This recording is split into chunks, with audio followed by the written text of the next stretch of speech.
Le président nigérien Bola Tinubu dit que la porte de la CEDEAO reste ouverte pour le Mali, les Burkina et les Niger à condition du retour de la démocratie dans ces trois pays. Mais la réponse de l'AES à ces propos a été claire.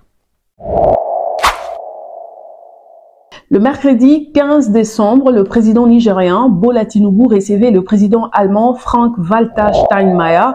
Questionné par la presse sur les départs de pays du Sahel de la CEDEAO, le président du Nigeria, également président de la CEDEAO, avait déclaré que l'intérêt et le bien-être des citoyens du Burkina Faso, du Mali et du Niger demeurent la priorité pour les dirigeants de la communauté économique des États de l'Afrique de l'Ouest, CEDEAO, rassurant que la diplomatie et la sagesse seront le principe directeur de la réintégration de ces trois pays au sein de l'organisation régionale, rajoutant que la balle s'est trouvée au camp des dirigeants de ces trois pays pour la présentation de programmes de transition assortis des dates précises. Notre relation de respect mutuel se poursuivra pendant que nous réévaluons la situation dans ces trois pays, a dit Tinubu. Et son invité, l'Allemand Steinmeier, qui s'était également entretenu avec Omar Touraï, président de la commission de la CEDEAO, a déclaré à son tour que la réintégration de trois pays d'Afrique de l'Ouest aurait un impact significatif sur l'économie et la sécurité de la côte ouest. Mais la réponse de trois pays est sans appel, profitant de leur réunion ministérielle de la Confédération des États du Sahel le vendredi 13 décembre 2024 à Niamey pour discuter sur la libre circulation de personnes et des biens au sein de l'organisation.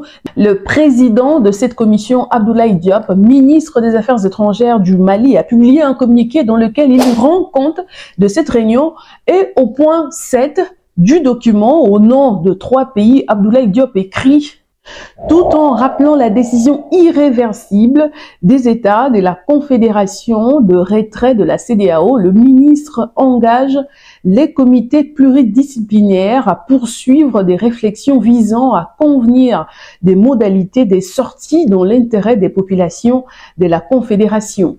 En clair, pour l'AES, l'heure n'est plus à discuter de son retour dans la CEDEAO, mais à comment vivre en tant que deux organisations à part entière dans la sous-région. C'est ça. Pour ceux qui ne savent pas, le 28 janvier, le Burkina Faso, le Mali et le Niger ont conjointement déclaré leur retrait de la CEDEAO en réponse des sanctions injustes imposées par l'organisation régionale sur ces trois pays. Le Niger porte plainte contre la Radio France Internationale RFI pour incitation au génocide et au massacre intercommunautaire.